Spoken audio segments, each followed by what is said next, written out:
Western states I consider to be the Boston of ultra, and in North America. And UTMB I consider to be the Olympics. Okay. So.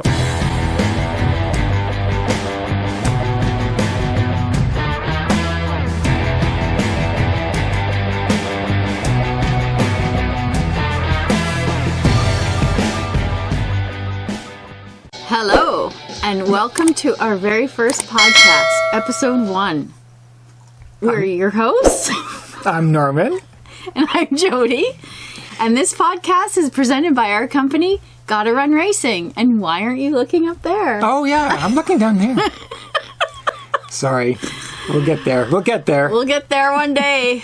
We're the race directors of a trail and virtual run series in Ontario, and today we're going to start by introducing ourselves so you can get to know us a little better.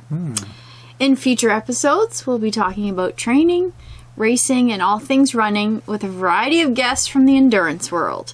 Before we get started, just wanted to let you know what's happening with Gotta Run right now. What is happening with Gotta Run?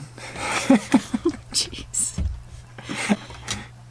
I'll let him put his glasses on so he can read the notes, because he doesn't actually know what's happening with Gotta Run. Oh yeah, everything's canceled. That's right, 2020's been canceled. But we went what, virtual this year? Yes, we did. So we have 3 virtual events, and they are what? Chase the Coyote, which is actually sold out. Thank you to everyone that signed up. Island Lake Classic, which is still going on. Yes, we still have some spots left for Island Lake. It's 5 and a 10K. And our very first event, which would have taken place at Earl Row this past summer, is the Rainbow Trail Run. And again, we're still taking registrations for that event. You can check it out on our website, GottaRunRacing.com. What else have you been working on? Lots of videos. Oh, yes.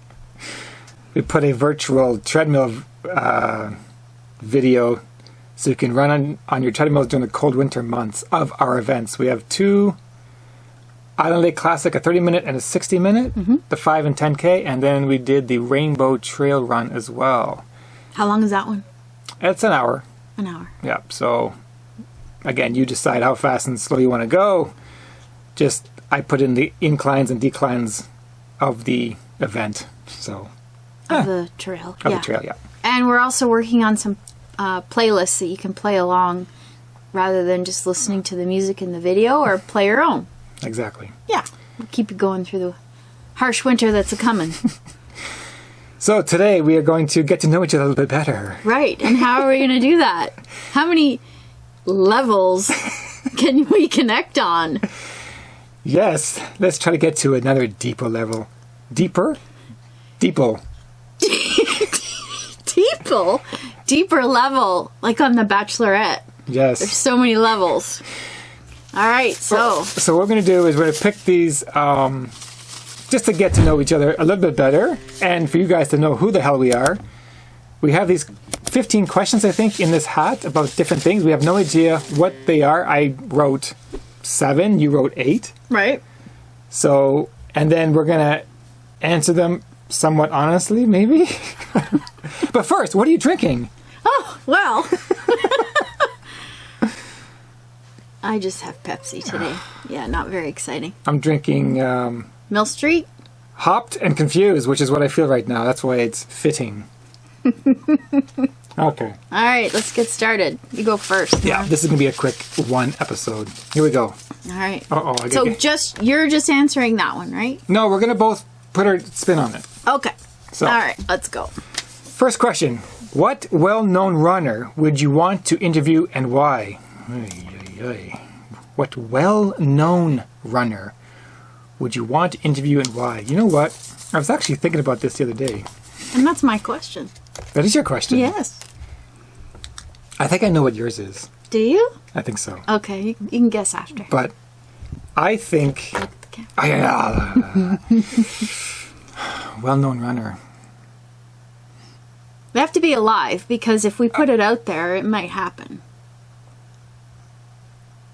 Oh, so you can't. It's not like that question where you say, "Who would you want to have dinner with, dead or alive?" Yeah, okay. And everyone picks Jesus. Okay. No. No. You have to go with someone that. I think I really would like to get to chat with Casey Lichtai. I've actually had a vision of doing that the other day. We were just walking down the street and I was just asking her questions, just randomly. So I think that'd be kind of cool. Yeah? Yeah. Casey?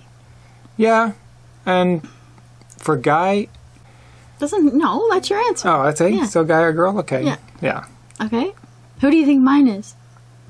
I think yours would be Dean Carnass. Mm. Or Rob Carr. Okay, so those two are my running idols. Okay. Who I've both been fortunate enough to meet and talk to. So because of that, I'm going to pick someone else. Okay. So this is new to me. Go. Yeah. So I'm going to pick Mickey Graglia. I don't know how to pronounce his last name. The Italian runner that just did the Moab 240. Because I'm waiting to read his book, which hasn't come out in English yet. But I've heard him on a podcast. And his story is so fascinating because he literally came from a completely different world of modeling, which he fell into. And then all of a sudden one day he decides to sign up for a race and he won, and he's a talented runner. So it's so interesting how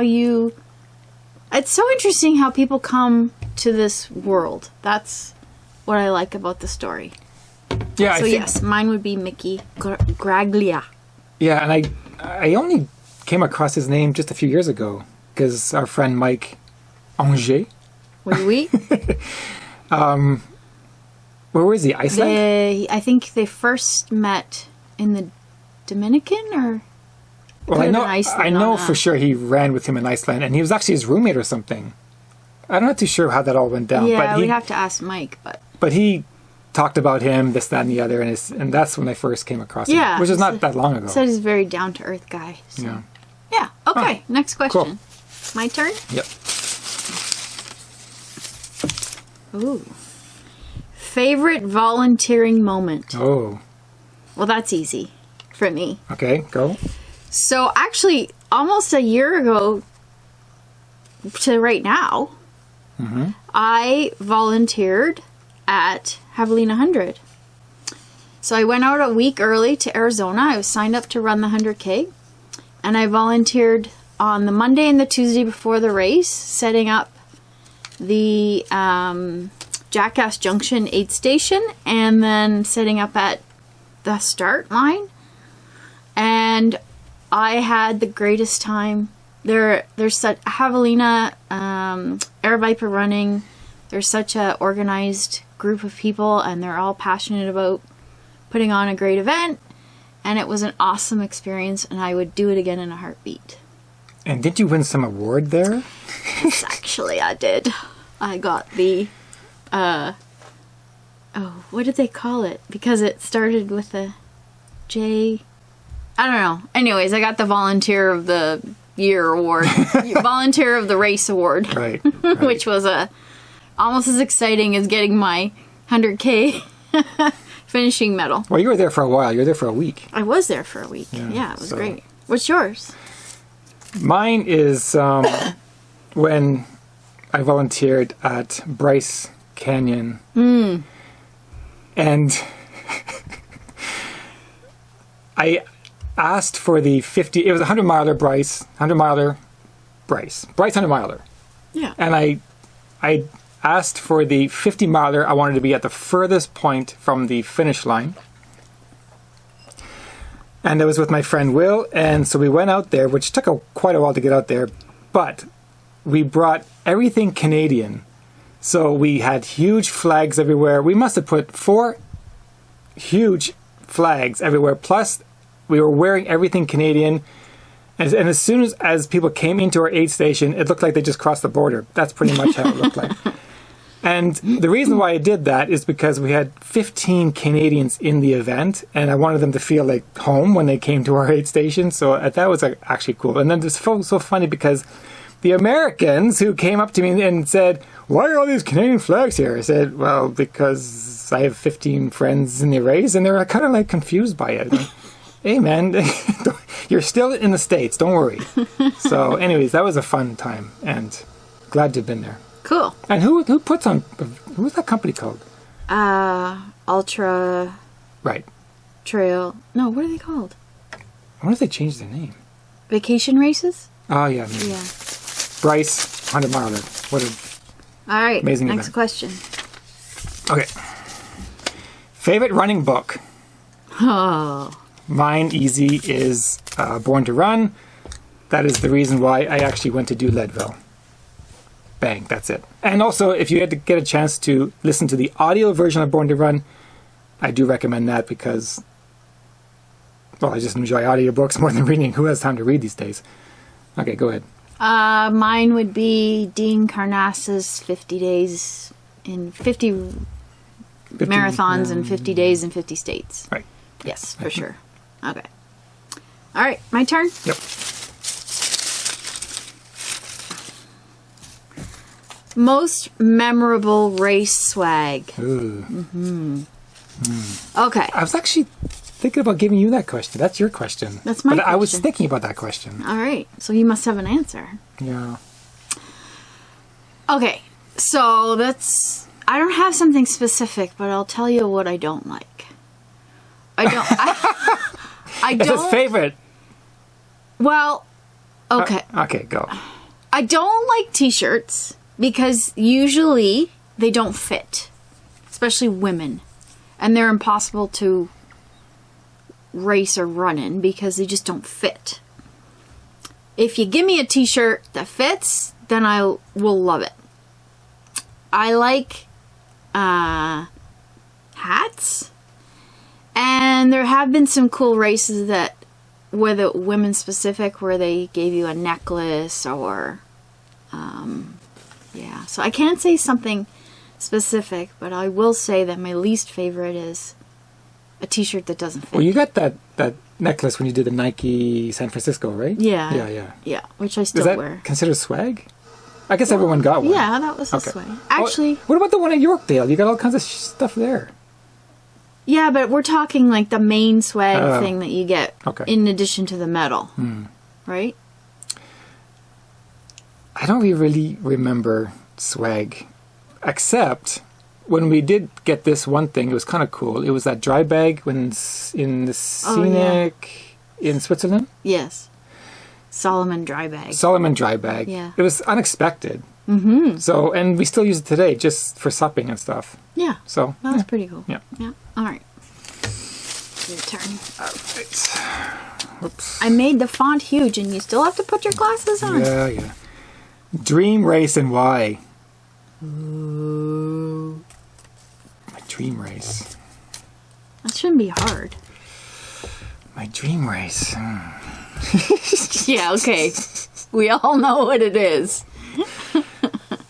Obviously, we know. obviously Western States, because it took me 6 years to get there, plus COVID year, so now 7. Hopefully it happens next year. That is my dream race that I've been trying to strive to get to. And I finally get in, and of course COVID hits. So my second one obviously is UTMB, just because Western States I consider to be the Boston of ultra. And In North America. no, I think it's the Boston because it's the oldest and prestigious, just like Boston. So it's anywhere in the world. Yeah. And UTMB I consider to be the Olympics. Okay. So All right. that's it. So mine, Yep. dream race. I have a feeling I know what it is. Okay. Well, what is it? And let's see if you're right. I think it's the Mont Saint-Michel.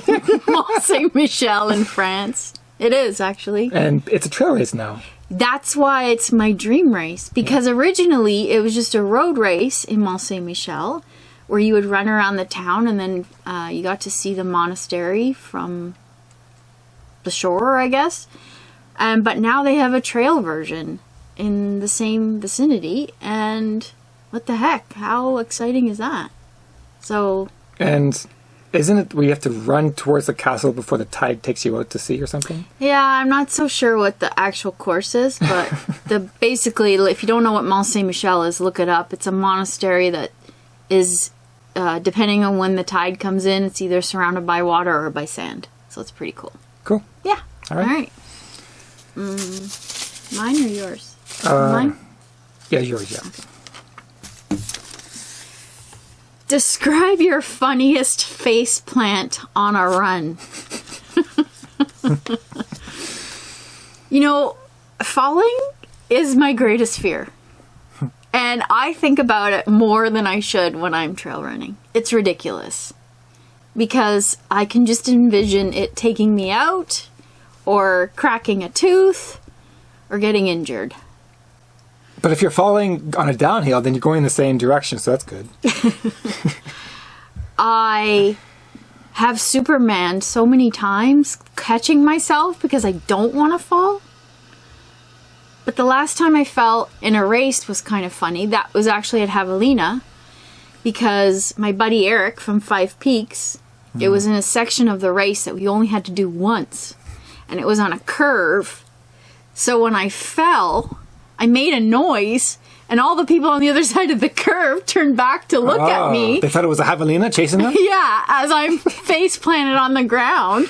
And they shouted across the divide, "Are you okay? You're okay?" And I'm like, "Yeah, I'm good. I'm good." So nobody actually went across the divide to try to help you? They had to stay? Yeah, because they would have had to turn back and come back around the circle. Well, they could just cut through the desert. No, there was like, it was like an incline that was between us. Yeah. That section was not in the race when I did Javelina. No, it was not. 4 years ago, so. And then I had a bloody knee, and I think I wrecked part of my palm. So it was kind of funny because I thought I got away with it because no one was specifically around me, but they all turned and looked across and was like, "Oh, she fell." And you were, that was your first loop. That was my first loop. So you had 2 more loops to do. Yeah. Yes. I think mine, this is a true story. I told this to all my ultra friends out there. They seem not to believe me, but this is what happened. It was 2 o'clock in the morning, and I don't know, maybe I was fiddling with my watch. I was trying to get something to eat, but I actually fell. Was this in a race? Yes, at the Scenic. I actually fell over a cow that was in the middle of the trail. I didn't see it. It was, again, 2 in the morning, and the cow was black. I fell over him, and I'm going, "What the hell?" And then I looked up the trail with my light, and there was one there, and there's one there, and there's one there. I'm going, "How the hell did I miss this? And why are these cows on the trail?" But anyway, I tripped over a cow. Anyway, that's it. All right. Okay. Next. Okay. I guess I don't need my glasses, but what the hell? Favorite type of training run? Tempo, speed, long run. So favorite workout. Yeah, favorite workout. That depends. How about least favorite? No, I do enjoy each one because it does do specific things, but I like tempos because it's all out, it's short, and you feel like you've actually did something. Whereas a long run, you have to get to a certain point to really feel that, okay, now I'm working. But tempo is just bullshit, man. You know, it's redlining right off the gun. So I like tempos for short workouts. I like long runs. One answer only. Tempo. Say tempo. Okay, fine. I'll go with tempo.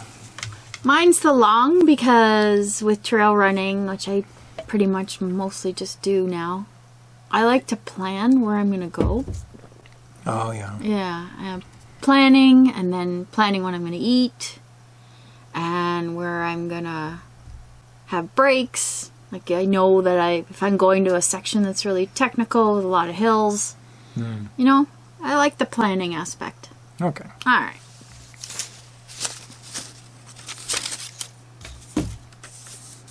Oh, this is kind of a repeat question. What running event is on your bucket list? Yep. Okay.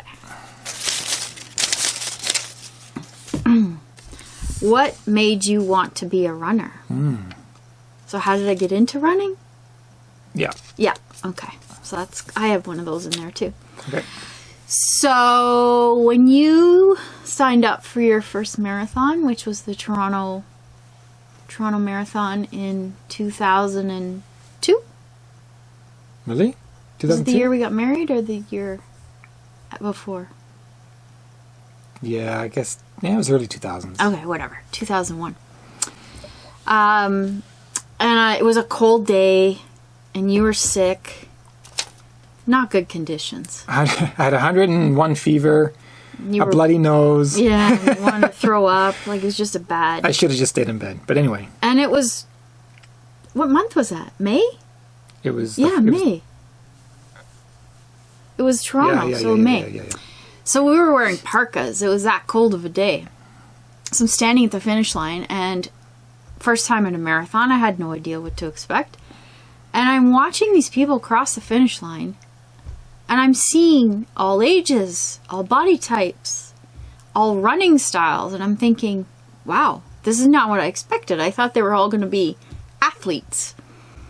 And I hated running growing up, so it was like, meh. However, this inspired me, and waiting for you, and standing there and being cold, I kind of looked into my future, and I thought, well, I know he's not stopping. Yeah. So I thought, well, maybe I should try this, because I don't want to be standing around waiting at the finish line for the rest of our lives. And I was inspired by the people I saw at the finish line that were running, and I thought, well, if they can do it, I can do it. Absolutely. So that's how I got started.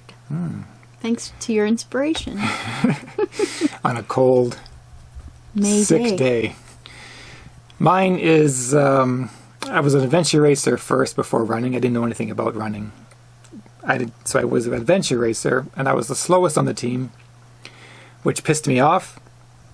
So that inspired me to better get my ass in gears. So I started running to become better than my teammates. And I adventure raced for about 4 or 5 years, and then the team disbanded, and I figured, what am I going to do now? So I just decided to just keep on running. That's how I got into running. Cool. But how I became an adventure racer is a different story altogether. Right. We'll get there one day. Yeah. If you want to know how I became an adventure racer, comments below. Okay. Here we go. Oh, that's exactly the question. Why did you start running? There we go. See, we think alike. Yeah. Okay. What is your greatest athletic achievement? Ooh, you have so many. But my greatest... Well, you wrote the question, so you must have an answer. No, I was actually thinking about you. I was thinking about your answers. Oh, that's nice.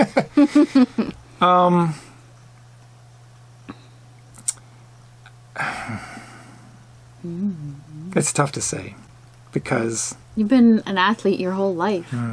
But yeah, so I said, okay, so we have to just... You said athletic, right? So- You didn't say running I know. achievement. So I don't want to go back into hockey days.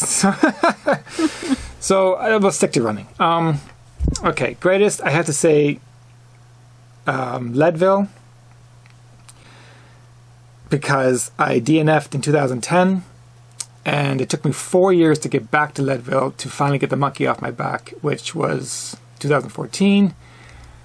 And yep, I have to say Leadville because I was prepared to die that day in 2014. There's no way I was not going to finish this race after, so I would have to say that. Even though Death Race was my very first ultra, it's up there as well because it's my very first ultra, and yeah, 125k in my very first ultra, which is kind of ridiculous, but... And then there's Ironman. I don't know. I had to say Leadville. That's it. 2014.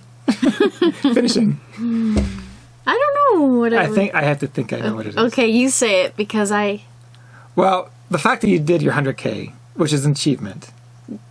It's a milestone, yeah. Yeah, but I think finishing a triathlon. Yes. Because that's true. It is. Because yeah. when you met me, I didn't run, I didn't swim, I didn't bike. Yeah. So I would say completing a triathlon was probably the biggest out of my comfort zone achievement. That's exactly right. Because I have yet to feel out of my comfort zone in a race, running. And I want to feel that one day because, not that I finished feeling awesome, but I want to know what it's like to be completely destroyed. But overcoming the fear of swimming and biking was huge. So yeah, you're right. I think so. Finishing a triathlon. Because you coming home crying, never going to get it. Yes, never gonna swimming. And biking. You're just wondering, what the hell's going on? Why can't I get on this bike? Yeah. So I understand that must have been your greatest athletic achievement. Yeah, that's true. You're right. All right. So we haven't reached a deeper level yet. Oh, yes. Level 2. No, we haven't reached it because we know everything. What's your go-to shoe? Oh. Okay. No, this is easy. Road shoes, I like Newtons and K-Swiss. Which aren't made anymore. Nope. So... And why I stockpiled K-Swiss. That's right. I just stockpiled because I know it's going to be next to impossible to find. And trail shoe, I'm enjoying my Hoka Speedgoat 4 because it's wide, which is the first time it came out wide. Yep. Although I miss my Leadvilles, but close to my Leadvilles are the Brooks Cascadias. Yeah. Okay. Yeah. I am a Hoka fan as well. Mm-hmm. However, Brooks, no matter what Brooks shoe I put on my foot, it feels awesome. And I really like the first Caldera. They're on to 4 now, which I haven't tried yet, and I'd like to. But most of the time, I'm in a Hoka. I just recently got into some Merrells, the Trail Andorra, I think it's called. And I'm really liking it. I didn't think I would, but it's because it's low profile and not as much cushion. But I like it. You know what I just realized is you're wearing Terry Fox. I am. But the first line is green. Uh-oh. Does that mean it's not going to show up on the green screen? Does that mean it's not going to show up on the green screen? We'll soon find out. That's funny. All right. Okay. My turn? Yep. Okay. So next question. Yep. Describe your favorite race experience. So that's from, like, beginning to end. Race kit pickup, pre-race, whatever. I think hands down it's going to be the party in the desert. Yeah, I agree. Javelina. Yeah. Yeah, those guys know how to do it, right? Yeah, and the aid stations were stacked. They just help you out, and it was very well organized. For those who are thinking about doing 100 mile or 100K, make Javelina your first. Yeah, okay. Definitely. Yeah, break your virginity with them. All right. This could be the last one. I don't know what that one is. Let's see here. What's the one thing you like and dislike about being a race director? Ooh. Who put that in there? What do you like about being a race director? I like...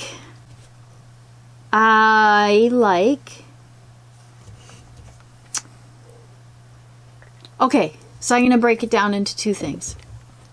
I like to plan.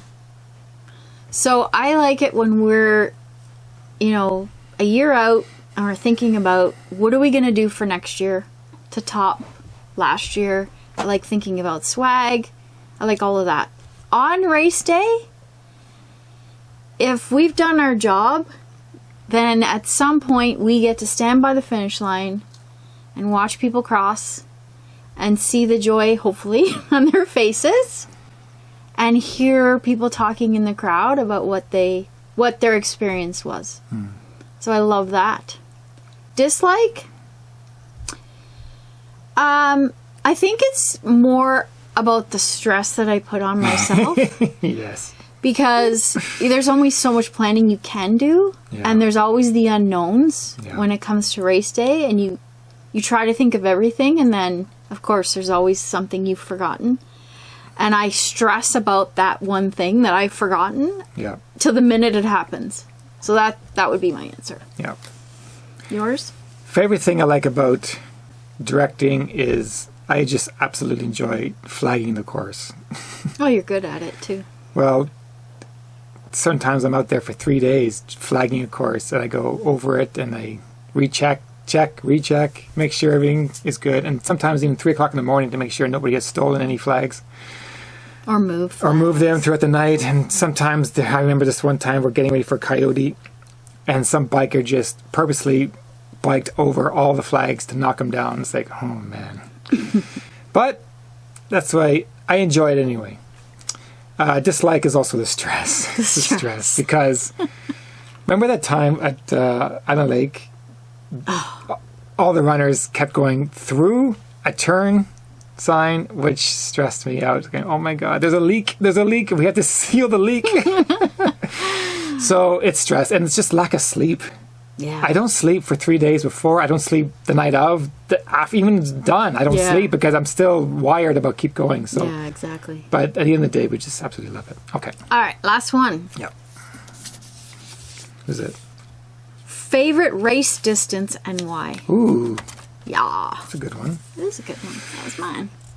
Favorite race distance? I do enjoy the 100-miler. Because so many things you go through in 100-miler, so many things you think about. But because you can start the race at a beautiful temperature, and then 12 hours later you're on top of a mountain and it's pelting down with hail. And then how do you deal with that? You just keep going. You have to figure it out. So I do that. I enjoy the 100-miler. I try to get done before the sun rises twice. But I also enjoy the 50-miler because you're done by dinner. And I always think of a nice steak waiting for me by dinner. You? I think I would say 50K because it's long enough that I take it seriously to train properly, but it's not so long that it takes, hours and hours and hours, and you're kind of wrecked at the end of it in terms of how you feel, or I think I would go 50K. Yeah. Because I like the challenge of the distance. If it's too short, you kind of can fudge it a bit in your training. I see, yeah. You know what I'm saying? Yeah. So it's a challenge. The 50K is a challenge. Yeah. Okay. All right. Cool. So, hope you got to know us a little better. And to tune into our podcasts on YouTube or all the different Spotify or other podcasts. Wherever you get your podcasts, we will be. Yes. And if you have a interesting story, or you know someone that does and you want us to interview them, please drop us a line, GottaRunRacing@gmail.com. Yep. And give us a like, give us a follow, give us a subscribe, whatever you do. Yeah. So we'll have some fun. All right. All right. Thanks Cheers. for listening.